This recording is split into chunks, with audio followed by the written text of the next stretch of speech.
mu gihe habura umunsi umwe ngo Rwanda Healing Waves iba nk'uko mubibona uyu munsi twakiriye John Praise Daniel Archbishop navuga yuko aturutse muri Nigeria nk'uko mubibona abantu batandukanye bari kuza bamwakira bamusuhuzana n'urukumbuzi rwinshi navuga yuko atari inshuro ya mbere rero John Praise Daniel aje mu Rwanda dore ko uyu mu Archbishop John Praise Daniel yibera muri Nigeria aho akorera umurimo w'Imana mu muryango witwa John Praise World Outreach. Reka rero tuze kugenda tureba abantu batandukanye bari kugenda bamwakira hanyuma mu kanya gatoya reka tuze ndetse no kuganira nawe.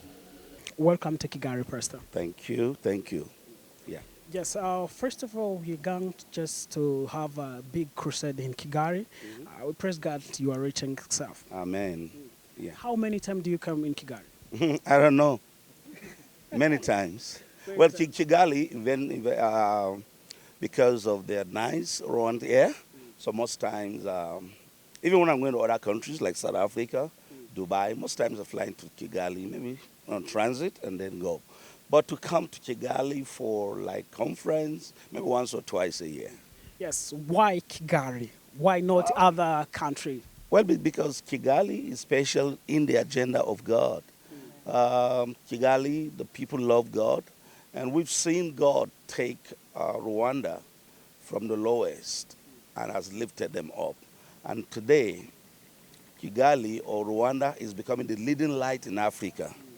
Despite what they went through during the genocide, a lot of things have picked up, and we believe that technologically, economically, and otherwise, you know, Kigali is ranked one of the top in Africa, if not the topmost. And so, having gone to that level, we need to balance up with the spiritual level. We need to raise up the spiritual level in Kigali, in Rwanda, so that the people of God also will take charge. And we know that if God is blessing their nation and lifting them up, it's not because they are smart, it's not because they are more intelligent, it's not because of anything, but because of the grace of God. Yes. And we want to annex that grace and want to make sure that the people of Rwanda are directed to God and they enjoy the providence of God, the anointing and the presence of God. Yes, what the message you brought for Rwandans today? Yeah, the message we came with this time around is declaring healing upon the land, healing of emotional hurts that happened during the genocide, healing, you know, physical healing. You know, there are people that are being afflicted physically by the devil. We came in Rwanda healing waves to declare the healing power of Jesus to the land, to families. There are families that are hurting. Because when you talk about healing, it's not just physical body healing. You could be sick financially. You could be sick maritally. You could be sick emotionally. You could be sick in every other area of life. So we've brought healing. The Bible says in Psalm 107 verse 20, he sent forth his word. His word heals them and delivers them from their destruction. So we've brought the word of God, you know, to bring healing to the land of Rwanda, to bring deliverance from captivity. So we came with the word to set a higher economic standard, a spiritual pedestal, you know, for the people of Rwanda and for the Christians in this country, for God to move them forward to their appointed place in destiny, and for each and every Rwandese to fulfill their purpose and destiny.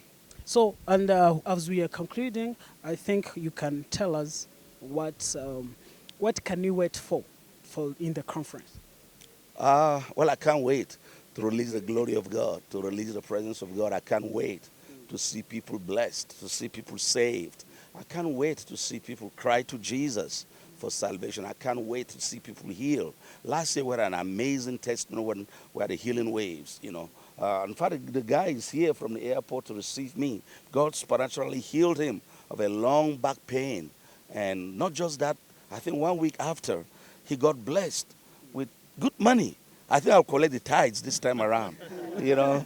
So we believe that God is going to do amazing things, you know. It's amazing what God will do. And I came with my people, some of my pastors. There's one of my key pastors in Nigeria. In the southeast of Nigeria, he's taking it by storm with planting of over 10 churches. And he's a very sound business IQ guy. So we didn't just come to just preach and teach normal, just spiritual stuff, but we also came to set up an economic agenda. to let believers know that being saved is not being poor, or to let believers know that they can be industrious, they can be in business and yet be spiritual.